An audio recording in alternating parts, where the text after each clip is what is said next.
it's very hard to prove collusion because of its essence. It's hidden, it's covered, it's something that isn't written down.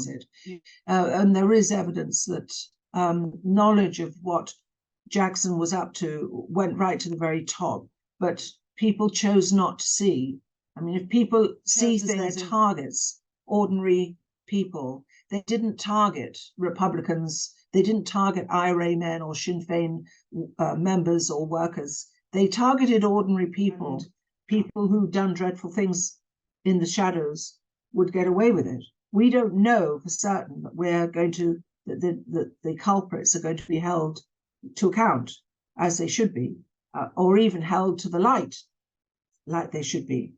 But we know that if we don't try, we wouldn't get anywhere. And thank you very much. Thank you very much for sitting down and joining me. I appreciate you taking the time.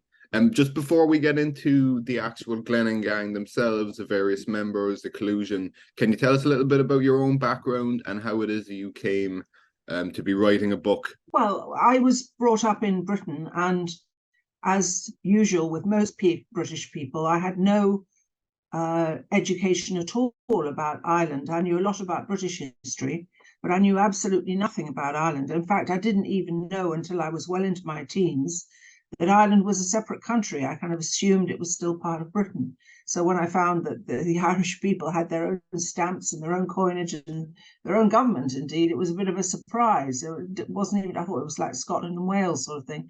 But anyhow, I came to live in Ireland in 1981 because the biggest news story of the time was the hunger strikes. And I was a rookie newcomer to journalism. And as most rookies and newcomers want to make a name for themselves, so did I. So I came to live in Belfast. I came to Belfast on holiday to start off with. I spent a week in Belfast and a week in Dublin. I was actually in Dublin when Bobby Sands died, and it was totally not what I'd expected. I didn't know what to expect, really, but whatever it wasn't what I expected when I came to be here for those 2 weeks. And I made up my mind then and there to apply for every job there was available. And I did get a job in the end with the BBC starting in the autumn of 1981 in Belfast. And since then, I've worked for a lot of media outlets, including RTE and Reuters and various other organizations, both in radio and newspapers, and a bit of TV, but not much. And I quit journalism I covered the conflict from 81 onwards. And I covered the peace process as well, and the signing of the Good Friday Agreement and all of that. And then I quit journalism in 2006 because my husband was diagnosed with a terminal illness, and I realized I couldn't be a journalist and look after him. So I quit and went to work for an organization called the Finucane Centre, which advocates on behalf of families who want to find out more about why their loved ones were killed during the conflict, particularly focused on state abuses of human rights. And I worked there for 14 years, and I retired in June this year at the ripe old age of 70. Well, congrats on your career and retiring anyway. Well done. It was quite a time that you covered, you know. You said you started like beginning of the 80s. The troubles were well heated up at that stage and had like kind of like the best part of 2 decades left in them, you know. Yes, at one point I was what the BBC called their radio fireman. That is, that if there was any big event in the middle of the night, I was the one that was called out to go to it. So I would set off in my car on my own, not knowing what I would find when I got to whatever it was that had happened, whether it was a bombing or a shooting or whatever. I covered a lot of the rioting and a lot of the conflict around the Orange marches, and I also wrote a book in the early 2000s about the Holy Cross dispute in North Belfast, where Loyalists blockaded the young Catholic girls from attending their school every day, which was a truly shocking event. The world's media was there until 9/11, when they all disappeared off to New York for obvious reasons. But it was a very shocking episode in the history of the North. Sectarianism laid bare. I wrote a book about that called Holy Cross, The Untold Story. And then, as you rightly say, I wrote Lethal Allies, British Collusion in Ireland. That was published 10 years ago, almost exactly, October 2013. And it sold very well. And I visited the state. I've done 3 book tours of the states, and I've given evidence to various congressional committees in Washington, etc., and a good lot of support from Irish America. Very good. On that topic, when did, if you can remember, when did you first become aware of I suppose collusion between Loyalists and the British state, and indeed the gang that you ended up writing a book mainly about, the Glenanne Gang? When was your first time becoming aware of? Well, there was always allegations of collusion, mainly from Republicans, but because there are allegations, there was no evidence or little evidence. And it did seem incredible that the state would collude with Loyalist paramilitaries in the carrying out of murder. So although I was open to the possibility that collusion was taking place, like most other journalists, I had no evidence. So in the absence of evidence, most of us thought that it was just Republican propaganda to try and denigrate and criticize the state. So, and I also found the idea of collusion repulsive, frankly. The idea that the state would use its considerable influence and authority to collude with killers was horrific, horrible. There was something in me that repudiated it, that it couldn't possibly be true. And when I joined the Pat Finucane Centre, that was very much my frame of mind. So when the first thing they asked me to do, when they told me I'd got the job, was to write a book about collusion, my tummy fell through the floor. I was horrified. First of all, I didn't think it was possible to prove. Secondly, I was repelled by the idea of collusion. And I didn't want to lose whatever reputation I'd ever gained as a journalist and destroy that, writing a book about collusion that was just allegations without evidence. So I didn't want to do it. I absolutely didn't want to do it. And it wasn't until I saw the evidence that the horrific truth dawned on me that this was not Republican propaganda. This was actually true.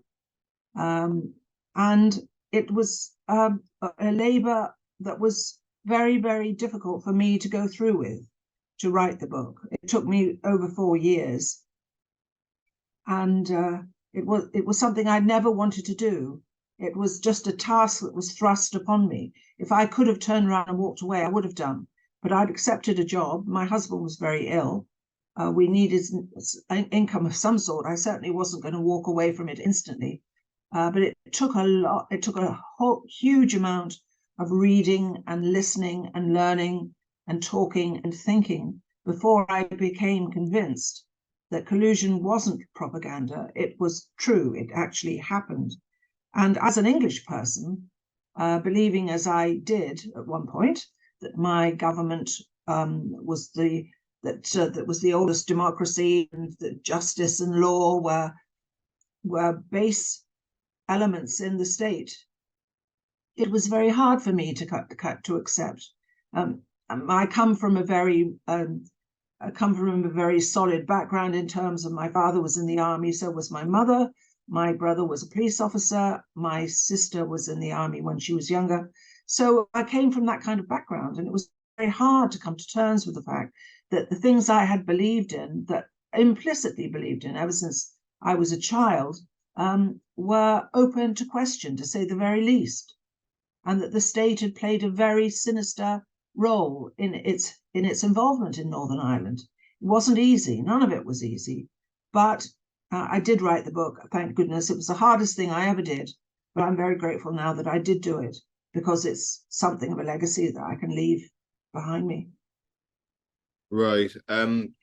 We'll get into it, but most of the collusion I think covered in the book came from the RUC. For anyone who doesn't know, the RUC stands for Royal Ulster Constabulary, which were at the time, it's now the PSNI, but they were the police force in Northern Ireland. Just for a bit of context, can you give us a bit of an idea of the relationship that existed between the RUC and the Catholic community, and the RUC and the Protestant community? Because it was quite a different relationship they had. It's just before I get onto that, I'd just like to say that an awful lot of the research upon which the book was based was carried out by my colleagues in the Pat Finucane Centre before I came on board. They asked me to write the book, but they'd been working on it for years before that. So although it took me 4 years to write the book, there was at least a previous 4 years to that before I even came on board. Now, to your question about the RUC. Well, when the state was created, when the two states were separate, when partition happened, the RIC in the north, in the 6 counties of Northern Ireland, became the RUC, the Royal Ulster Constabulary. And the intention was to have a proportionate membership of the RUC, Catholic stroke Protestant. But pretty soon, the Unionists would say that it was due to intimidation. Nationalists would say that it was because they didn't associate themselves with this new state that had been created. But for whatever reason, gradually Catholics became less and less part of the RUC. A smaller and smaller proportion of them were in the RUC, and in the end, it ended up by being about 93% Protestant, 7% Catholic, and the lived experience of Catholics during the conflict of the RUC was very much that they were there to enforce the state, a state that nationalists didn't feel they were part of. Indeed, a state in which nationalists felt to be second-class citizens. Whereas the Unionist population would see them as their police force. Unionists very much did see the police as being the bulwark against republicanism, against a united Ireland, whereas the Catholic experience of the RUC was a sectarian one, by and large. That's not to say, and I certainly don't say, that all police officers in the RUC were biased, sectarian, intimidating, threatening to Catholic people. Indeed, they were not, but a significant proportion of them were. And the nationalists most certainly did not owe their allegiance to the state or to the RUC defending it. And there was also, of course, as well as the RUC, there was the Ulster Defence Regiment, which was the largest regiment in the British Army at the time, very much mainly recruited from within the Protestant community. And the RUC and the UDR were the face of the state as far as nationalists were concerned. And it was a state that they found very hostile and that they could not feel that they owed their allegiance to. Yeah, again, just for anyone who might know, that there's a bit of an alphabet soup that goes on with the. There is, yes, it's very confusing for people. Yeah, I mean, okay, so yes, the UDR, the Ulster Defence Regiment, were the legal arm of the state in Northern Ireland. They were recruited mainly from within the Protestant community, not to be confused with the two main Loyalist paramilitary groups. I'm sorry about this, it is confusing, which were the UVF, the Ulster Volunteer Force, and the UDA, the Ulster Defence Association. They were the illegal paramilitary. Well, the UDA wasn't illegal, and there's a point to be made about that. But they were the two Protestant paramilitary groups. The Ulster Defence Regiment, the UDR, was the legal army. They were all uniforms. They mostly, their jobs were mostly in patrolling, stopping and searching cars, that sort of thing. There were certain areas of Northern Ireland where they didn't operate because those areas were seen as being too sensitive, including some of the rural parts of Northern Ireland, particularly the West and West Belfast and the Catholic areas in built-up areas. They did not operate there, by and large. You mentioned about there briefly. Did you say that the UDA actually wasn't like classed as like a terrorist group or an illegal group? Yes. The UVF goes back to the First World War, when the old UVF, the UDA were more recently created. They weren't made illegal until 1992. Right throughout the conflict, they were a legally constituted organization. When the UDA carried out sectarian murders, they invariably claimed them in the name. They used a name, the Ulster Freedom Fighters, but that name only existed as a nom de plume or nom de guerre when they were carrying out murders. The British government, we now know, we found documents, declassified documents in the files in London that show that the British government was well aware that the UFF didn't exist. What existed was the UDA, but they persisted in refusing to make the UDA illegal. And the UDA, despite the fact that it was carrying out murders and the British knew they were carrying out murders, remained legal until 1992. We found a document dating back to, I think, the mid-70s, where the writer is a document written by a civil servant to be sent to other civil servants and to politicians, where the civil service writer says that the UDA the UFF is essentially a fictitious organization. That is, so they knew right from the get-go that the UDA was carrying out murder, but they refused to ban it in the way that they banned, for example, the IRA, although they knew that the UDA was carrying out murders, plenty of them.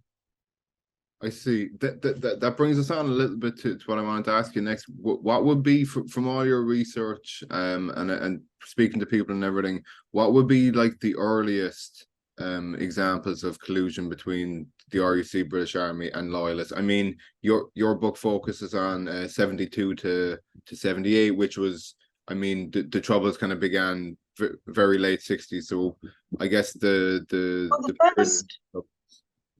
first reference we can find in the files to collusion is in 1972, which was the bloodiest year of the conflict. It was built up, and then the floodgates burst. In 1972, 400 people were killed. 400 plus people were killed, I think, in 1972. We found a document going back there, right to then, where the writer records that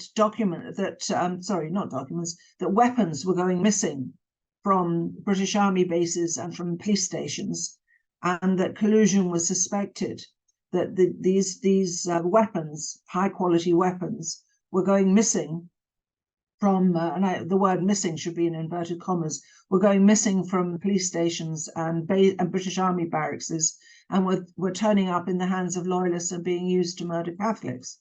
So that 1972 was, although the conflict started before that, it was the bloodiest year of the conflict.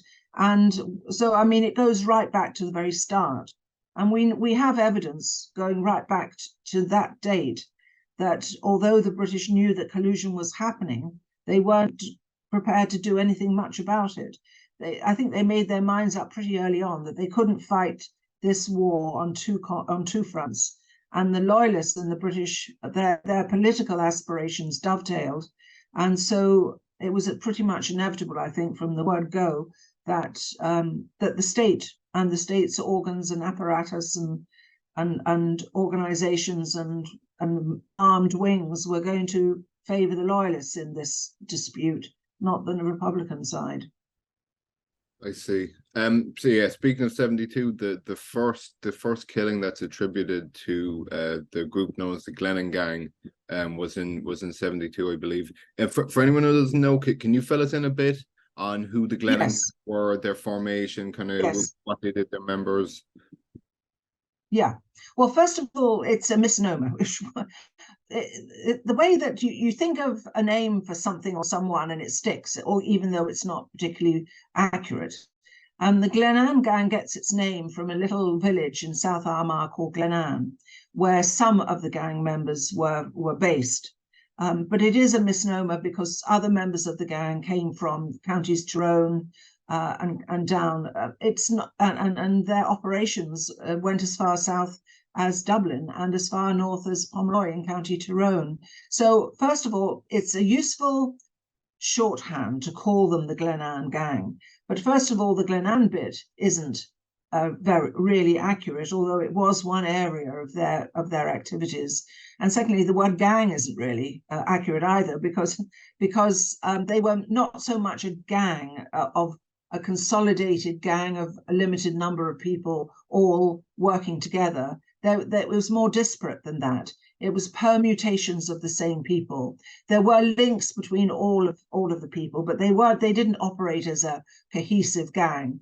They shared weapons, they shared intelligence, they shared direction, but they weren't. It would be wrong to think of them as a gang in the way of a street gang in New York, for example. They wouldn't necessarily even have known each other. They may have known of each other, but they operated in various spheres of influence, as north as Tyrone and as far south as South Armagh.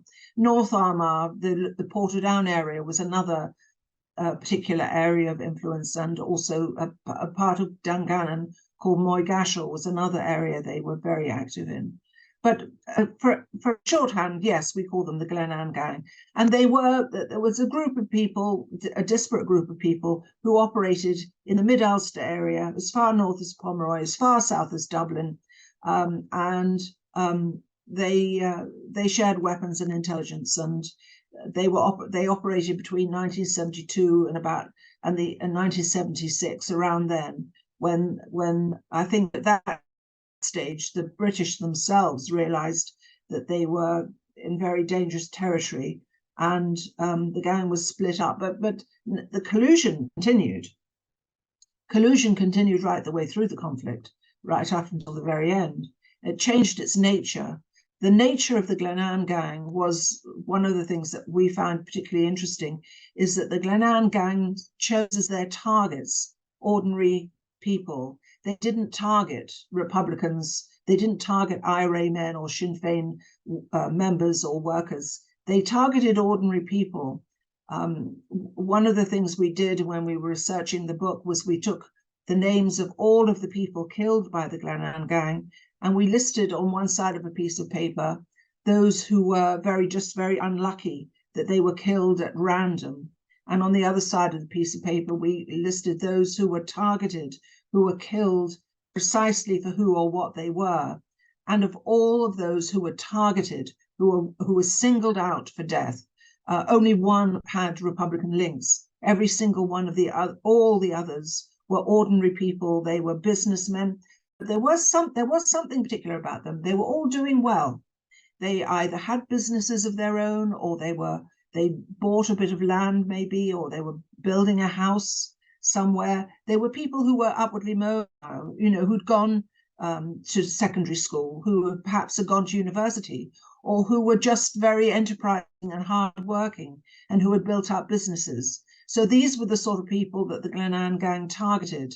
It was particularly pernicious because we believe that the intention was to terrorize an entire community, all those people in the nationalist Catholic community who were demanding equality, demanding civil rights, demanding their national rights, indeed, and demanding their economic rights as well, and who were doing well and who were upwardly mobile and had their own businesses, were building their own houses maybe. Those were the people that the Glenanne Gang targeted in order to terrorize everyone else who fell into that category in the community.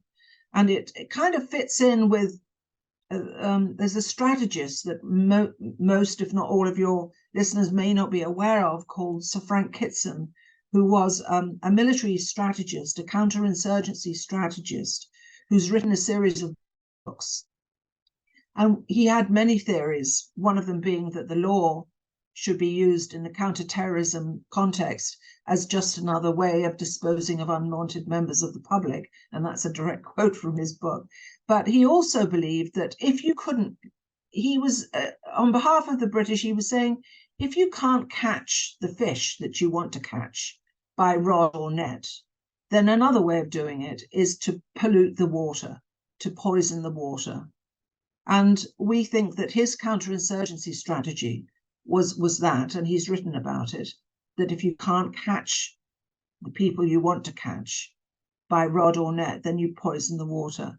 And that is the context that we see the Glenanne Gang's targeting of victims being, that they were poisoning the water. They were terrorizing an entire community into reducing their demands for national rights, civil rights, for economic rights, by terrorizing them. If you lift your head too high over the parapet, we are going to get you. It was as brutal as that. There were a few kind of more well-known members of the gang, but one who was actually an RUC officer and who ended up providing a lot of the evidence that kind of broke the case, I think, was a man named John Weir. Can you tell us a little bit, John Weir? John Weir was a Protestant from south of the border who joined the RUC and became a member of its special patrol group, which was an elite outfit within the RUC. He was involved in at least 2 murders that we know of. One of which he was convicted for. But I think when he went to jail, I think he began to feel that he was a scapegoat for. He was being used as a scapegoat for others within the same force as he was, and he began to talk, and he gave interviews to people, and he made claims, and he wrote an affidavit in 1999, which he stands by, and he was one of the sources for the book and the film of the book, which was called Unquiet Graves, which can still be watched online via Journeyman Pictures, if anyone's interested. And he's still alive, and he's living in South Africa. And he was a member of the Glenanne Gang and has spoken openly about it. And he says that collusion is much more widespread than hitherto thought. And there was also another person of interest in this field was a former UDR man called Robin Jackson, who was also an RUC, a paid agent by the RUC, and also a prolific killer. The Jackal, known as the Jackal, yes. He's now passed to his reward. I'll leave you to imagine what reward that might be in the next life. But he was a particularly prolific killer, and he was being paid by the RUC, and he was singling out people to murder for years and years and years, and lived what we call over here a charmed life. You know, that he was involved in many things, but somehow seemed to evade detection for much of his career as a paramilitary. And most people over here have never even heard the name Robin Jackson. And most people probably over there in America haven't either. But he's dead now. But he was a prolific killer, and he was being paid by the police. I'm pretty sure he was being paid by the RUC. It's very hard to look at the evidence and not come to that conclusion. But that would still be disputed by many people. But as far as we're concerned, having seen the evidence and read the evidence in black and white, and the reason that we have the evidence, I should say, because collusion is unique in crime, because there's no such crime as collusion on the statute book. It's very hard to prove collusion because of its essence. It's hidden, it's covered, it's something that isn't written down. You know, you don't write down that you're going to. You know, no loyalist or policeman would write down on a piece of paper that we're colluding to kill so-and-so. So it's a crime in which the criminals are in control of the evidence, and as such, it's very hard to prove. But the evidence that we did get on which the book is based there was a period in Northern Ireland's history after the ceasefires and after the Good Friday Agreement was signed, when the then Chief Constable of the newly formed Police Service of Northern Ireland, or PSNI, whose name was Hugh Orde, he was getting fed up of his men constantly being asked to investigate the past. So he set up a new organisation. He called it the Historical Inquiries Team. It was arranged that former police officers from Britain would be hired to do the investigating. And so Hugh Orde wanted to focus his career as Chief Constable on current crime and preventing crime and solving crime.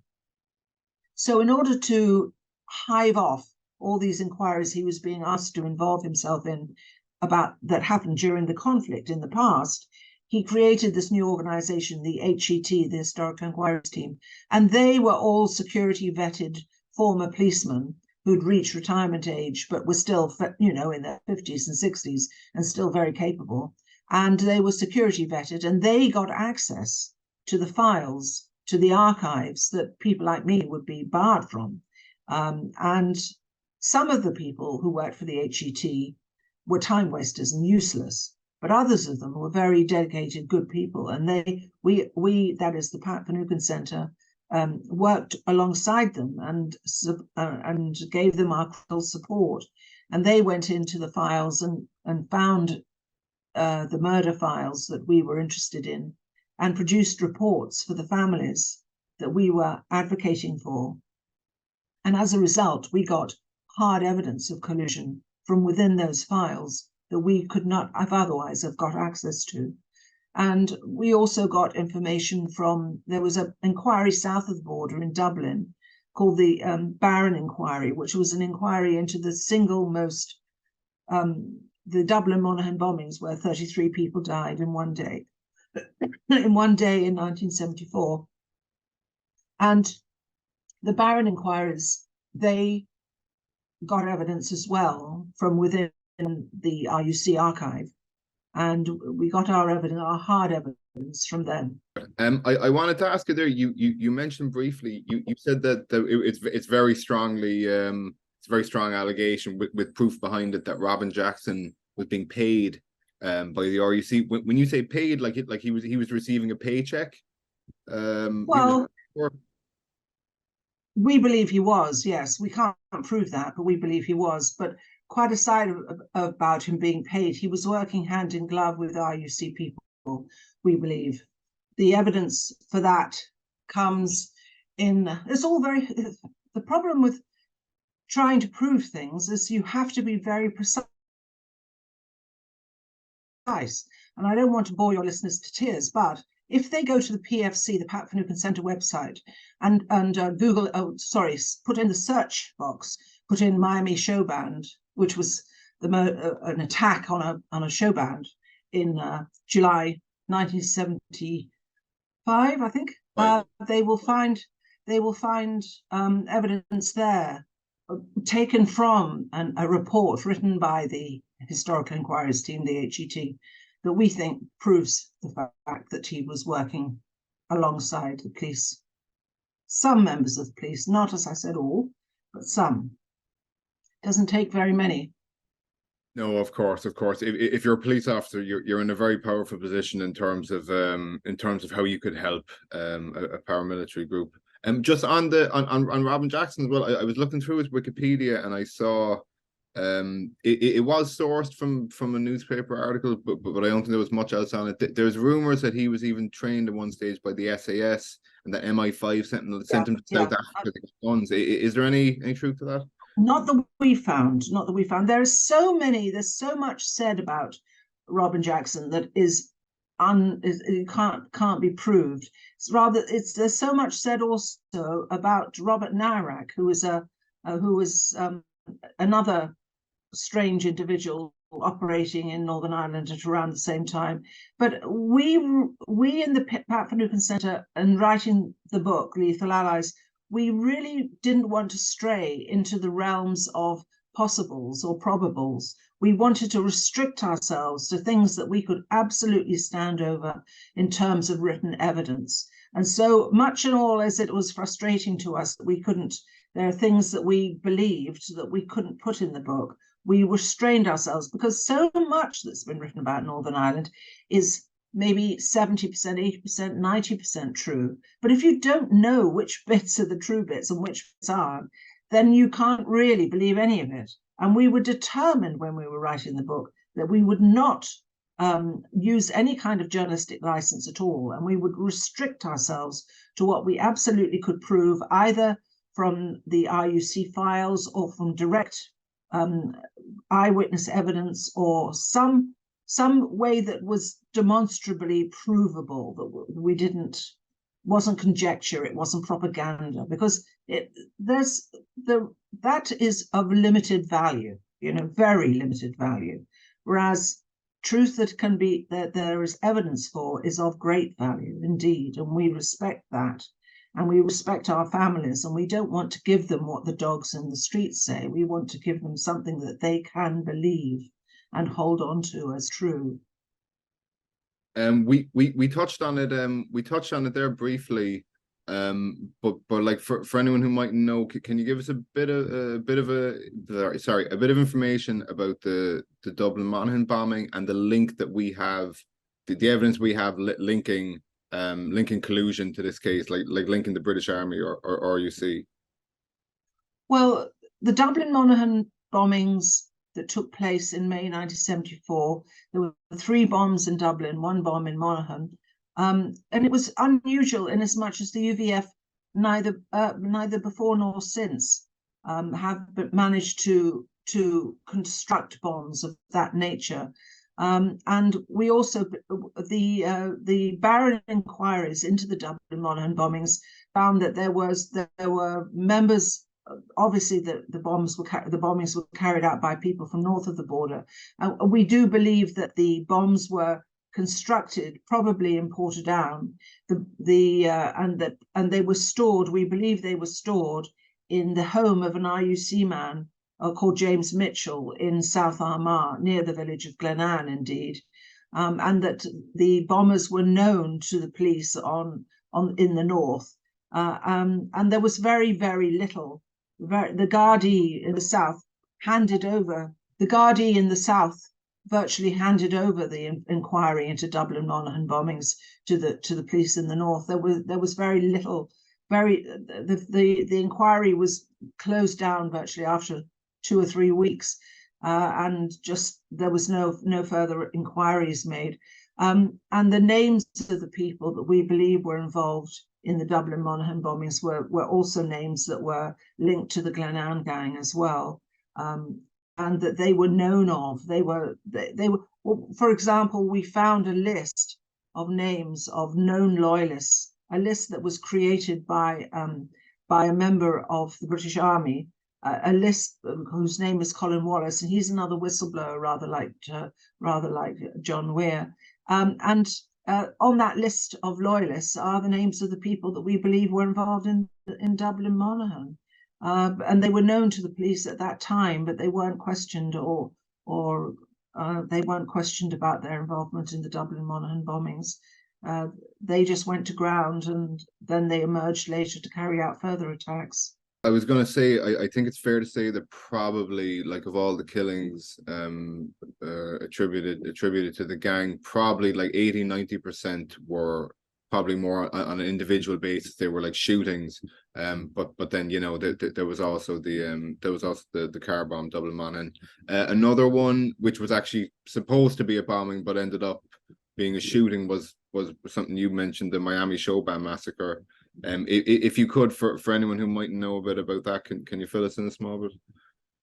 Yes, the Miami Showband were one of Ireland's premier show bands. This is in the era before the Beatles and the Rolling Stones, when the show bands were the big deal in Ireland, and people came together from both sides of the community to large halls in both rural and urban areas to dance the night away to rock and roll. And the Miami Showband were big, and they'd just given a concert in Banbridge and County Down, and they were on their way home. They were on their way to cross the border when they were stopped on the side of the road between Banbridge and the border, and by what they believed was a UDR checkpoint, an Ulster Defence Regiment checkpoint, and ordered out of the van and lined up on the side of the road. And what the plan was, the original plan, the Loyalist plan, was to put a bomb in the van, let the band members get back into the van again. And they were going to put it under a seat, under cover of darkness, let the band members back in the van again, and the bomb would explode. They had planned, the Loyalists had planned, and everybody would assume that it was the Miami Showband who were transporting bombs or explosives as they travelled up and down the country. But what the plan went wrong from their point of view, from the Loyalist point of view, and the bomb exploded prematurely, killing 2 members of the Loyalist gang, and the other gang members then opened up on the band members standing on the side of the road, and it was a scene of carnage. And it was, but 2 UDR men were later convicted for their role. But Robin Jackson, who was a former UDR man, he wasn't convicted, but he was clearly involved in it. We have no doubt about that. When you say involved, as in he was there on the night pulling the trigger? Well, we think he was there on the night or planned it. Probably both, actually. But I don't know. I mean, I can't prove that, but there is evidence that he was involved. It was his part of the world. He was born and brought up very close to where the Miami Showband were basically stopped and slaughtered, you know. That was, we believe that was his work. Yeah. We mentioned it a bit earlier, but like, for example, John Weir, like a John Weir could very much be like a rogue, you know, a rogue officer who decides to help out loyalists and paramilitaries. But if it was just him, then, you know, it's still collusion, but it's not that bad if superior officers had no knowledge and stuff. But I think it's clear from Weir's affidavit in '99 as well, and from other evidence that his superior officers did know. They mightn't have been playing a hand, but they knew and turned a blind eye. Is that correct? Yeah, I mean, we think it went right up to the top. That investigations into what Weir was up to were known about, and the file again, it's very complicated. The whole point of evidence and cross-referencing is that you take very complicated issues and very, very strong forensic evidence, and you cross-reference it. And there is evidence that knowledge of what Jackson was up to went right to the very top, but people chose not to see. I mean, if people see things in files that worries them and concerns them, they can either investigate or they can close the file up and put it away and say, I choose, I don't want to see that. It's too big for me. I don't want to see that. And we think that's what happened in some cases, that the knowledge of what Jackson was up to went right to the top. But there was a decision made that it was too dangerous and too potentially a can of worms that they chose not to investigate. Like we said, in order to like make allegations, especially like in a book of collusion, you do need very strong evidence. It can be incredibly tough to come by. You know, it kind of exists in the shadows. But this Glenanne Gang and the 72 to 78 period, would you say that's like the strongest? Well, put it this way. Nobody has been able to lay a finger on anything in the book since it was published nearly 10 years ago. And it's not for want of trying. I know that a senior officer in the police service of Northern Ireland went to a member of the HET who'd helped us and asked him to read the book and to write a critique of it. And he said he'd already read the book 3 times and there wasn't anything in it that he didn't believe was true. The book was named in a High Court action as an exhibit in an official legal action that the families and their lawyers took to demand a new inquiry into what we said in the book. So, and there is now an inquiry going on right as we speak into what's in the allegation, well, not more than allegations, the facts that we revealed in the book. And there's a huge inquiry going on, and it's being headed by the former Chief Constable of Bedfordshire, John Boucher. He set up an inquiry called Operation Denton, which has been going now for over 4 years and is continuing to investigate in the files and in the evidence and in the forensics and in the ballistics, the claims that we make. And he's due to bring forward a report next year on the veracity or otherwise of what we say. And so we're waiting that with some interest, as you can imagine, as are the families, because the families, although what happened to them, they've got a great deal of truth, thank goodness, because of our work with the HET and with the Barron inquiry and with other information that we've managed to gain, they haven't had any acknowledgement from the state. I mean, the book has been out now for nearly 10 years. There was a film about it, which was shown on RTE in Dublin. And there's not one single solitary politician has written to any of the families to apologize and to acknowledge what happened to their loved ones and to say, look, you know, the evidence is there. We're terribly sorry. It shouldn't have happened. You suffered as a result of this. Your whole lives were turned upside down. You've lived with grief and with the horror of knowing that the state, far from upholding your human rights, destroyed your family. And we are terribly sorry about this, and it won't happen again.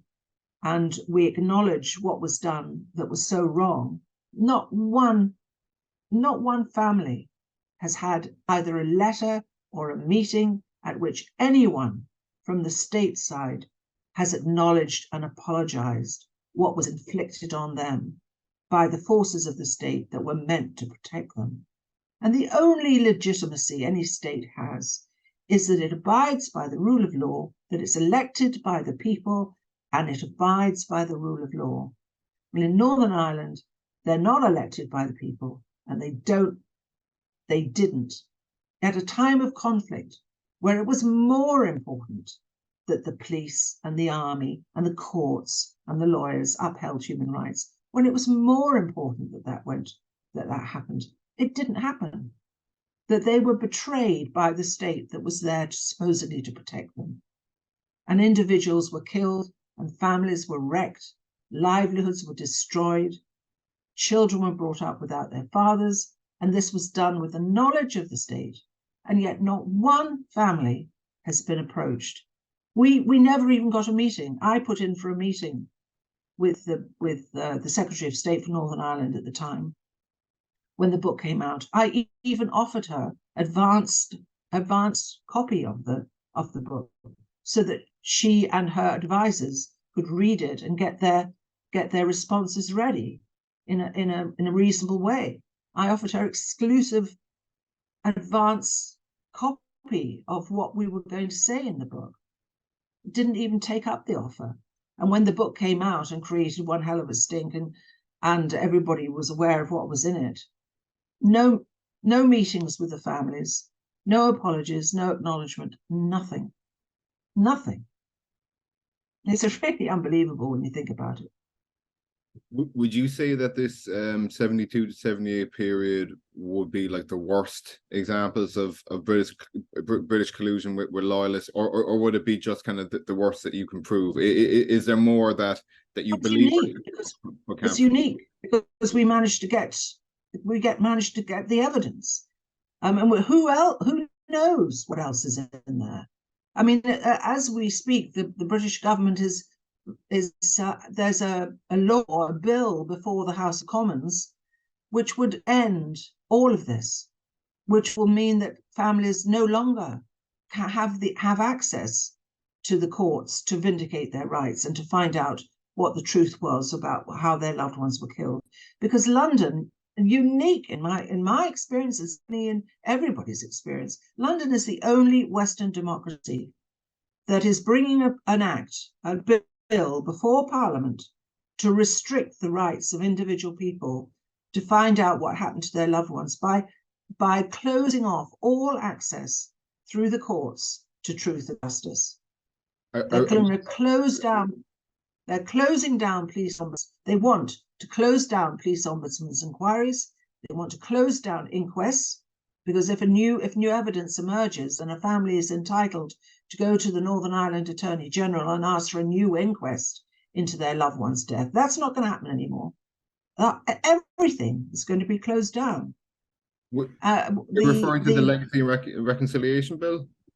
The so-called Legacy and Reconciliation Bill, which academics at Queen's who've studied other areas of conflict through the world say would make Pinochet of Chile blush. And this British government that's what they're proposing to do. It would mean that the kind of information that we got would not be available to other families. It would close everything down. It would close down judicial reviews. it would close down public inquiries, it would close down inquests, it will close down police ombudsman inquiries, everything. Families will just be told, too bad. I mean, they are proposing a new body, but it would not have the same powers of enforcing disclosure that the family has currently had before the courts. And I mean, the current procedures that families have access to are not perfect by any means. But for example, the Ballymurphy families, they got a new inquest, and all of the Ballymurphy victims were innocent, according to the coroner's findings. And that kind of inquest will never happen again. It'll be, that kind of thing will be closed down completely. And the kind of inquiry that John Boucher is currently involved in, that won't be possible in the future. The police ombudsman is carrying out inquiries into the Glenanne Gang and other instances where there's evidence of police wrongdoing. That'll all be closed down. Everything will be closed down, apart from this London, this creation, this kind of Frankenstein's monster that London is creating, that will not have the same, you know, in order to get to the truth, you have to be very clever and you have to have the law on your side. And if you don't have those powers of disclosure, of compelling witnesses to appear before you, if you don't have that kind of powers that the courts have, then you won't get to the truth. You'll get some of the truth, but some of the truth is not what people want. They want all the truth about what happened, because some of the truth means that some of the lies are still continue to exist. You mentioned John Boucher. I knew the name from Operation Kenova, which is going on at the moment. Yes. It's been put back like a number of times. Next month. Yes. You mentioned Operation Denton there. Yes, well, Operation Kenova is the umbrella term for everything that John Boucher is involved in. But underneath Operation Kenova, there are other operations that are continuing on. And one of them is Operation Denton, which is looking into the Glenanne Gang. There are other inquiries, there are other murders and other deaths that he's also investigating. But Operation Denton is the one that relates to the Glenanne Gang, yes. And we're hoping, I mean, he is hoping to get Operation Kenova. The original Operation Kenova was when he was asked to investigate claims that an IRA man, as Freddie Scappaticci, was involved in it was a double agent and was carrying out murders on behalf of the British state in the Republican community. And yes, he's been investigating that for many years, and it is due to be made public at any moment, actually, because he's gone through a lot of what's called the maximalization process, which is a process by which, if you're bringing forward a public inquiry that is going to be critical of certain areas of state involvement, then you have to let them see what you're going to be saying about them, so they can not so that they can change it, but so that they can clarify anything or get their view ready, to their response ready, you know. So the maximalization process has been gone through, and now it's just a question of I think he's recently said that nothing has been redacted for purposes of national security. So we're hoping, you know, that will tell a tale. Whether what he brings forward in as a report into the allegations about Freddie Scappaticci will be very interesting. And will there be files sent to the Director of Public Prosecutions, not just files against Republicans, but also files against security force members of the security forces who handled Scappaticci and who tolerated his actions while he was still a member of the IRA in allegedly carrying out murders. Yeah. As someone who's more familiar with, I mean, obviously you've dug through evidence, you've read more government reports than almost anyone who's interested in the subject. Do you? I mean, a lot of people, including me, to be honest, when I hear about like an Operation Kenova, I wouldn't hold my breath too much, and I'd be a bit more cynical. But like, I wouldn't expect anything really damning that really implicated anyone to come out. You know, I don't think it would be allowed. I think there's too many people who would kind of have dirty hands. You know, would you be of a similar mind? Yes, yes. I mean, I would share your cynicism about that. But while I was working for the Pat Finucane Centre, I was working on behalf of families, and was one thing for certain: if you don't set off on a journey, you're never going to get anywhere. So we set off on a journey with them. We didn't know where we were going to end up, but we knew damn rightly if we just didn't start on that journey, and if we didn't go the whole way, we would never get anywhere. And people who've done dreadful things in the shadows would get away with it. We don't know for certain that we're going to, that the culprits are going to be held to account as they should be, or even held to the light like they should be. But we know that if we don't try, we wouldn't get anywhere. And it's been very, very hard on the families. But they have, I mean, they've got a whole huge amount of detail and evidence in the reports that they got. I mean, the 60, 70-page reports they got from the HET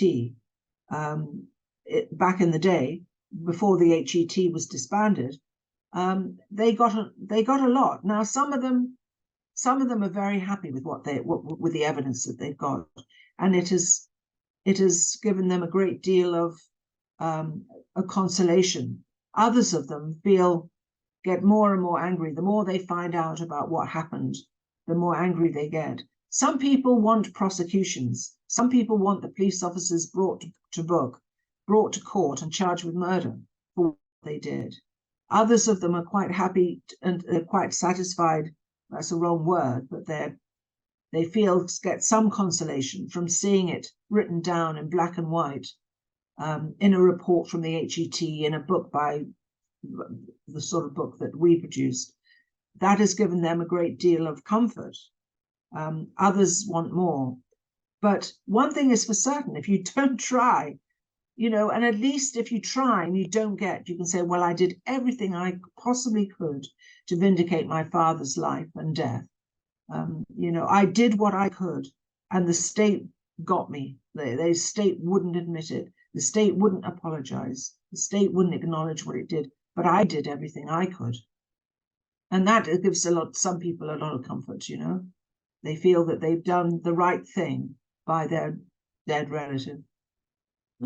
Would I be right in saying that no matter how much evidence and linking comes to light from I don't know, from Operation Kenova, from any other type like that, that no ex-intelligence handler or intelligence officer, like even like Scappaticci's officer, if it was proven that they knew and even were like telling him to commit murders and so on, would I be right in saying that if strong evidence came out to suggest that even then that there would be no trial or conviction? It's just not something that would happen. Well, it is very difficult because the passage of time is such. You know, eyewitnesses are dead. Forensic and ballistic evidence. Can you prove that nobody at any stage has interfered with any of the ballistic or forensic evidence? The longer these things go on for, the harder it is to prove in a court of law, because as you know, some evidence is allowed in a court of law, other evidence is not admissible under the law. So, like for example, intelligence isn't admissible evidence unless it's backed up by something else. I mean, the only evidence there can possibly be is eyewitness evidence. With the passage of time, that is less and less likely to happen because people die, people's memories fade. Ballistic and forensic evidence, which is also potentially corrupted depending on how secure it has been kept for decades. Intelligence isn't evidence. So, you know, when you get to a court of law, you know, unless you've got a piece of paper on which it is written, I, Joe Bloggs, authorized confession evidence, that's less likely as well. So we're very frank and very honest with people, and we try to limit expectations. But I mean, as you've seen with the Bloody Sunday families, most of the families were quite happy with the report that they got from Savile that said that their relatives were innocent victims who were mown down, unjustifiably killed by members of the parachute regiment. Other family members want their day in court. They want their loved one's life to be vindicated, and for those responsible for taking it away illegally to be held accountable through a court of law. And we don't, I mean, the Pat Finucane Centre that I work for, we don't tell families which road they should take. It's up to them to choose. And we support them whatever road they take. But it is very, very difficult at this stage to see the guilty ones brought to court, brought to book. It's very difficult to see how that would be possible with a huge passion of time. I mean, when you say you're cynical, well, we're cynical too. We have the 3 Ds, we call it, British policy being the 3 Ds, which is deny everything, deny it until it's no longer possible to deny it, in which case delay. Go through, use every possible legal mechanism you can think of to delay anybody being held to account. And then finally, death. Wait until the people, the relatives, the sons, the daughters, the grandchildren have died and are therefore not screaming blue murder, looking to get justice. So those are the 3 Ds. And we characterize British policy in Northern Ireland on these matters as the 3 Ds: deny, delay, and death. And just hope that people just go away and forget all about it. Or alternatively, do what they're doing now, which is bring a bill in that closes everything down. Or, you know, creates, as I said, creates a body which does not have the powers that is necessary to hold people to account through the courts.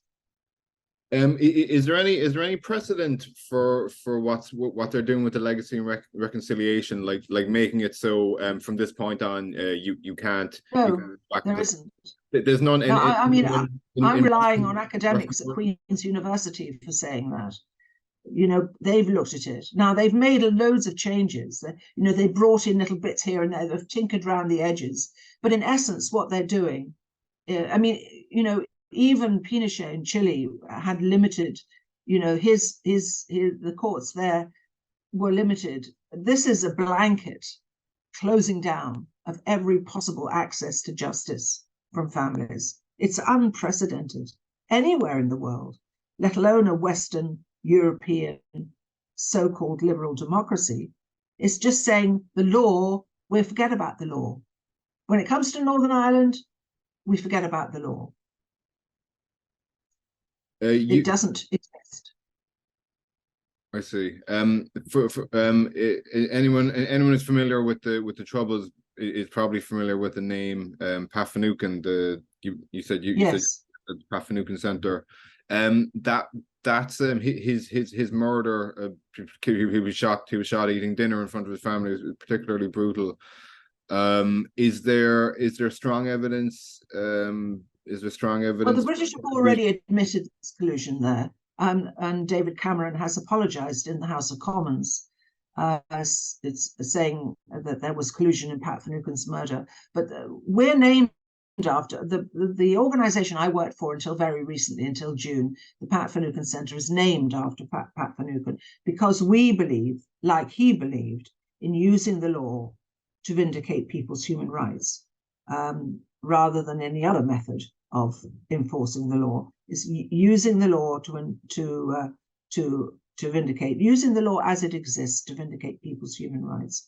The Finucane family are very competent and capable of conducting their own campaign for justice, for truth and justice themselves, and we support them. But we have limited, you know, they conduct their own campaign. They're not one of the families for whom we advocate. We're named after Pat Finucane. But the Finucane family won't settle for anything other than a full, independent public inquiry.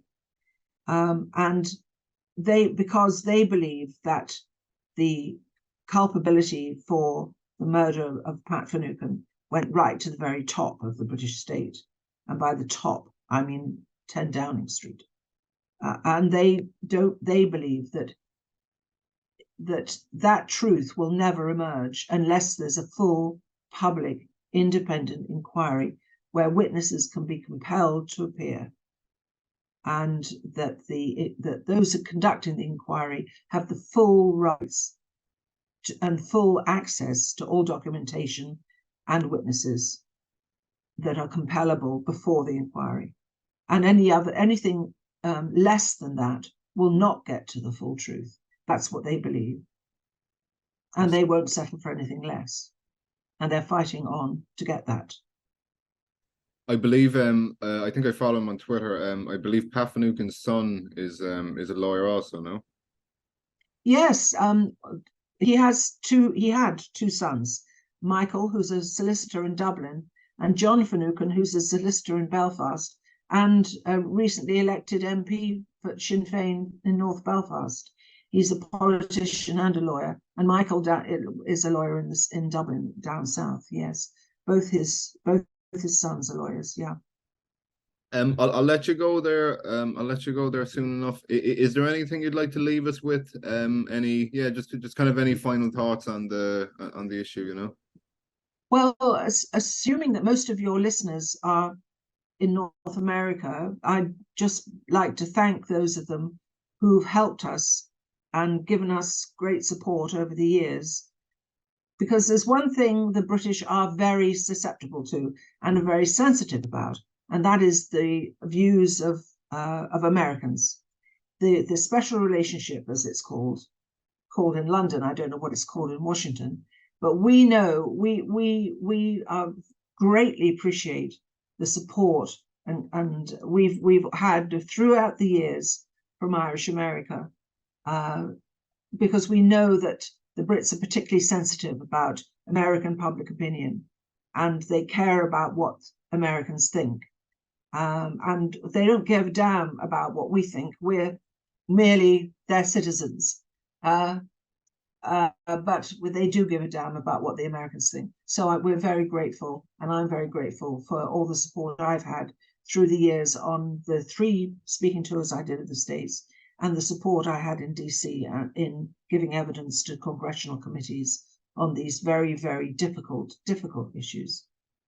And let us hope that that this kind of horrible, obscene collusion never occurs again in Irish or British history, because it didn't bring the conflict to an end 1 minute. If anything, it prolonged the conflict, because people had no support, no confidence in the administration of justice, no confidence in the police, the courts, the state. It merely prolonged the conflict. It was wrong morally and wrong practically. And of course, all this I meant to say it earlier, but like all this collusion. If you're just a civilian who isn't involved in any paramilitary groups, like if you see this happening, if you see people who are supposed to be law enforcement teaming up with loyalists, I mean, it would drive people into the arms of the IRA. Absolutely. Yeah. Absolutely counterproductive, even by their own standards. Counterproductive. Thank you very much. Oh, of course. Thank you very much. Everything you shared, very interesting, very insightful. We might speak again, maybe after Kenova or Legacy comes out. We might have more. We might have more to discuss. You know. Yeah, the story is far from over yet. It's a long road. We're not at the end of the road yet by a long shot. To mix metaphors. Thank you very much. I appreciate all your time.